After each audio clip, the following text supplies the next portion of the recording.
So one day, in the holy city of Anandpur Sahib, the 10th Guru, Guru Gobind Singh Ji, as per usual, rose early in the morning, Amrit Vela. After having Ishnan, Guruji got ready. They tied an absolutely stunning, beautiful damala, and on this they had multiple chakar, gard daggers, and a jewel-encrusted galgi tied on with dora metal wire. In their gatra, their sword belt was a stunning talwar sword with a gold-covered handle, decorated with jewels. The edge was so sharp that even an ant could not walk on it. And in Maharaj's kamar kasa, in their war waistband, they had many weapons tucked, including razor-sharp punch dagger katar, as well as a pesh kabish and a khanjar dagger. After completing their morning meditation and nitnem, Guruji made their way to the darbar to bless the Sikh Sangata, who were all eagerly awaiting to see Guruji. Guruji, on their shoulder, had a menacing-looking bow, and they were also carrying many deadly arrows, each tipped with gold. Guruji's bow had a no tanka 225 kg draw. That was the amount of strength needed to pull it back. And Guruji looked absolutely beautiful on this day. They entered the darbar like a bright moon on the darkest of nights, illuminating the night sky. Guruji's eyes were like the petals of a lotus flower as they blinked. Coming into the court, they took to the throne. The divan was in session and the Sangat looked on in great bliss. Thousands and thousands of people had come to get a glimpse of the great Guru. People had come from every direction, some taking many days to arrive. Sangat, old and young, male and female, had gathered to come to Anandpur Sahib on this day. The darbar was absolutely packed. There was Sangat everywhere. They had all come to see Guruji and have their wishes fulfilled. The Sevadar close to Guruji, the Ardasya Singh and others would go and tell the Sikh when to come and meet Guruji when it was their turn. The Sangat would then come and meet Guruji in great bliss and happiness. Seeing Guruji, they were overwhelmed. Some came bearing gifts of weapons and horses. The Singh warriors close to Maharajji said to Guruji, "Wow, it's great to see so many Sikh have come today." And then Guruji replied to them and asked, "But to whom do these Sikh belong? Whose Sikh are they?" And the Singhs responded, "Maharaj, they are yours, of course. The Guru's Sikh, of course." Guruji laughed and said, "No, they are not the Sikh of the Guru. They are Sikh of their Sikhniya, of their homes. They are Sikh of their wives and their families and their households, not the Guru." The Singhs were surprised to hear the Guru's bachan. Guruji, then seeing the looks on their faces, said to them, "Don't worry, all will be revealed and you will see this for yourselves." Guruji, with their big, beautiful eyes, looked towards the Sangat, gazing over them, and ordered, "This large Sangat congregation gathered in Anandpur Sahib today, no one is to leave. This is my hukam, my order." And then he told everyone, the Singhs, do not let anyone leave. They must stay here. No Sikh is to leave, old or young, from near or far away. Nobody is to leave Anandpur Sahib until further notice. And this announcement was made in the Sangat and everywhere in Anandpur Sahib. This announcement and message was passed on. Until further notice, nobody is to leave the holy city of Anandpur Sahib. This is the hukam, the order of the Guru. The warrior Sikh, the Nihang Singh, stood guard on every road and exit route out of Anandpur Sahib to prevent anybody from leaving. And here's where it gets interesting. Much of the Sangat had preconceived plans. They thought they would come to Anandpur Sahib for 2 or 3 days and then leave and go back home and tend to their jobs and their lives. Much of the Sangat, on hearing this, on hearing Guruji's hukam, started to get worried and were upset. They started to think about their household tasks and their jobs. They wanted to go home as quickly as possible. Some were thinking about their businesses. The shop owners amongst them were saying to each other, we really need to go back to take care of our business, to reopen our shops, otherwise we're going to lose all our business and our trade." The farmers amongst them were talking to each other. And they were saying, oh, we really need to go back because we need to tend to our crops, to water them and to plough the fields. Everyone came up with different reasons that they needed to rush off home. Their thoughts were all about leaving Anandpur Sahib and the Guru so they could go home. But Guruji's radiance and presence was so strong, Maharaj's Tej Pratap was so strong that no one was brave enough or had the courage to dare go and ask Guruji for permission to leave. They understood the Guru's word was everything, and the Guru would not go back on their word and allow some of them to leave. During this time, the programs continued in the Darbar Sahib. The Ragis would perform Kirtan in many different rags, Kathavajiks and Kavis would hold daily discourses. Ballads were sung in Tadivara, the Seva and the Langar would continue around the clock, day and night. It was a magnificent, beautiful Mela. But some of the Sangat were anxious, thinking of leaving and going home, tending to their households. Some of their families, they did not focus on any Katha or Kirtan or Vichar taking place in this time. Many Sikh of the old Malwa region towards the south were present in Anandpur Sahib at this time, and they were all caught up in thoughts of their households and their families, and they were all plotting and thinking of how they will leave Anandpur Sahib and go. They were all huddled together in their tent, discussing their situation, how they urgently needed to go home and tend to their fields, homes, businesses and families. Together they were scheming and plotting, thinking to themselves, how do we get out of this predicament and how do we escape Anandpur Sahib? One elderly man amongst them said, "Yo, guys, I've got an idea. I will lay down and pretend to be dead. Put a white clean chadar cloth over my body and carry me on a stretcher on top of your shoulders, singing shabads, acting like a funeral procession, and then carry me out of Anandpur Sahib, and in this way all of us together can escape and go back home." These guys thought they had an awesome plan, thinking that they were so smart, thinking that they could trick the Sadh Sangat and outsmart the Guru. They laid the elderly man down on a wooden stretcher, and on him they put a clean white chadar. Even a garland of fresh orange flowers was put on him to make it look more realistic, like a proper funeral procession. His family members and people from his village picked up his body on their shoulders, and they started to sing shabads and walk, playing the tolki and chemte as they moved through the crowds of Anandpur Sahib like this. They were singing shabads in a loud, loving manner, pretending to be all upset, acting out this funeral procession. In the holy city of Anandpur Sahib, in front of thousands of Gursikhs and the Guru, they're attempting to pull off this great drama and act.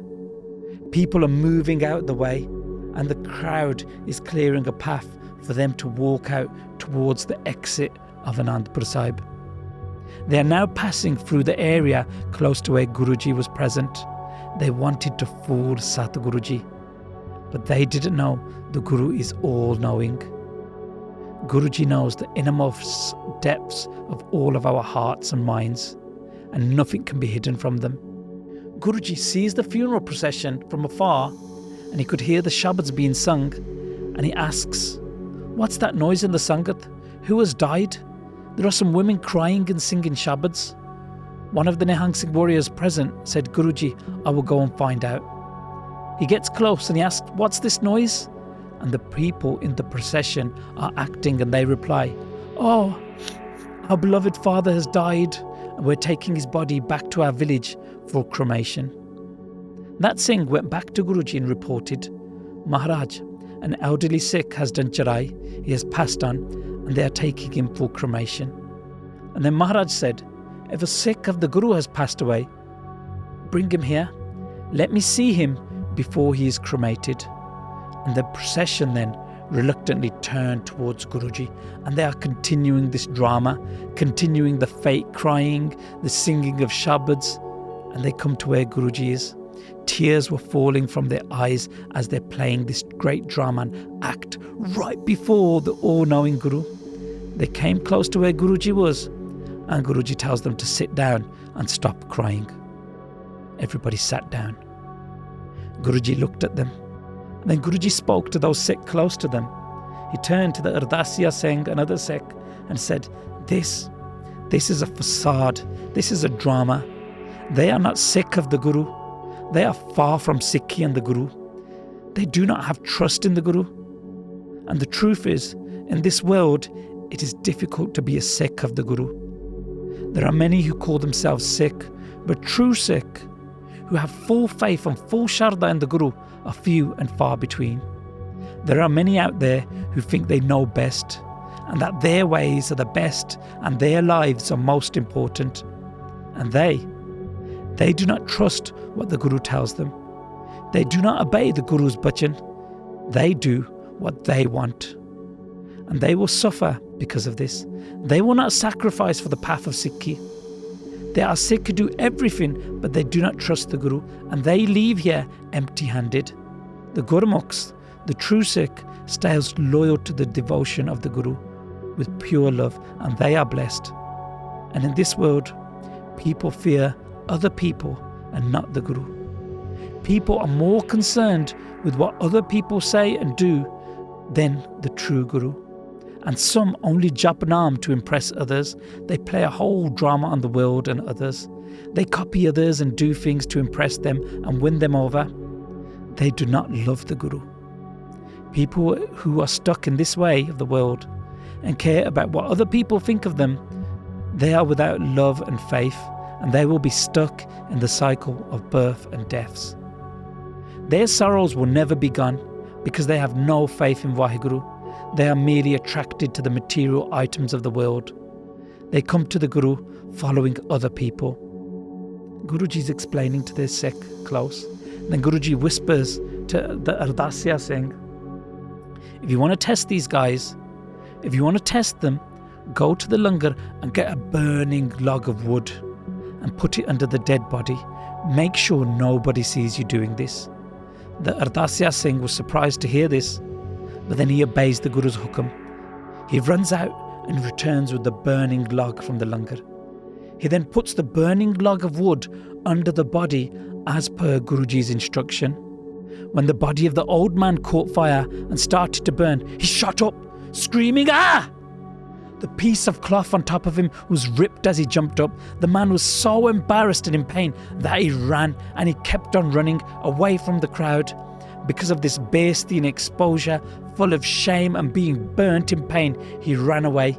He could not face the Guru, and he could not face the Sangat. All of the Sangat present was shocked to see this.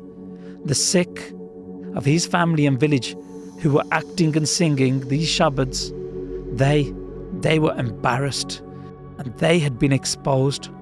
All the people faking this drama were ashamed, proper besti. They lowered their heads and they didn't want to look Guruji in the eyes. How could they dare even look at Guruji at this point? Maharaj, Guru Sahib, then spoke to them in jest, sarcastically saying, "Oh wow, the shabads and kirtan you were singing have truly been awarded.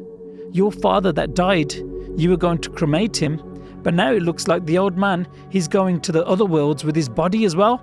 Look at him run. Wow, this is the power of your singing." And those foolish Sikh bowed their heads even further in shame. And one of them stood up and said, "Guruji, we are sorry. You are truly the knower of all.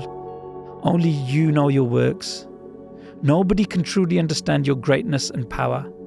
Guruji then said to him, "This drama that you played, if you had succeeded, you would have thought to yourselves that you made a fool out of the Guru. You would have gone home and thought you were so smart and clever, even smarter than the Guru. You would have thought that the Guru was just a simple person like you, and your trust in Sikhi would have been broken.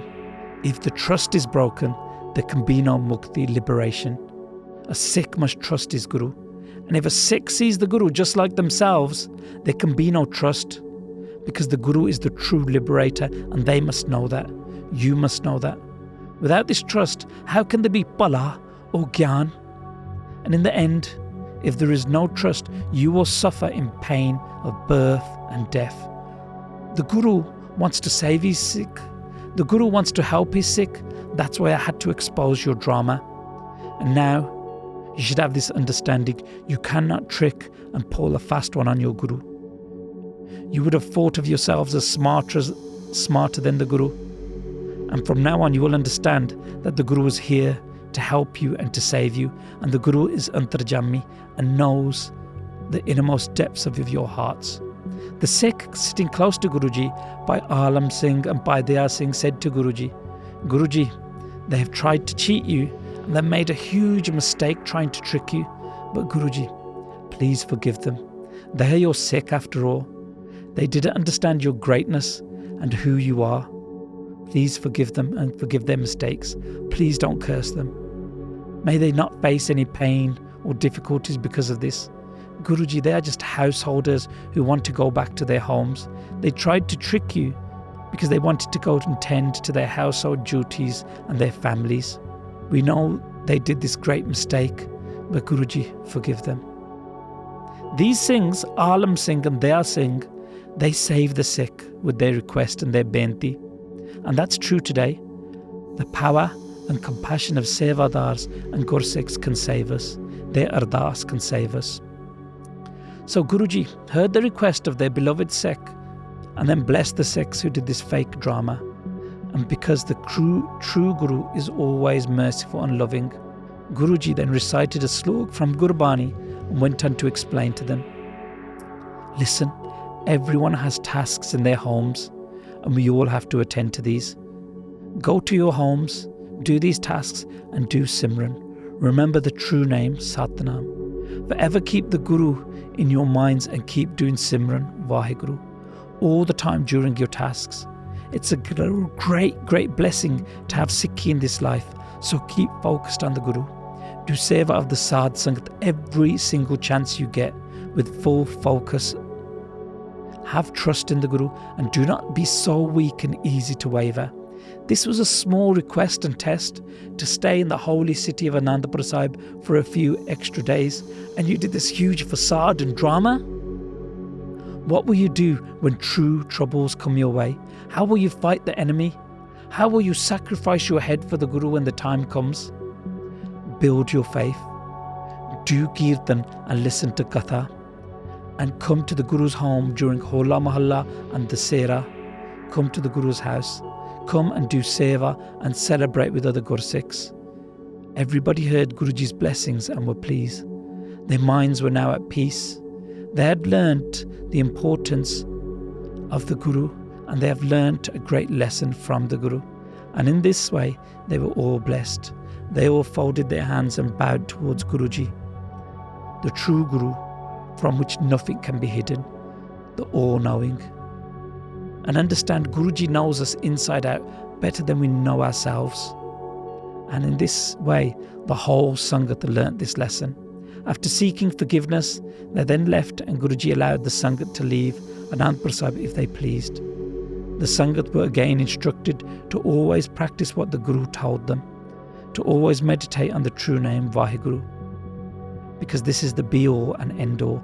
And in this age of Kaljug, the true light is the Guru.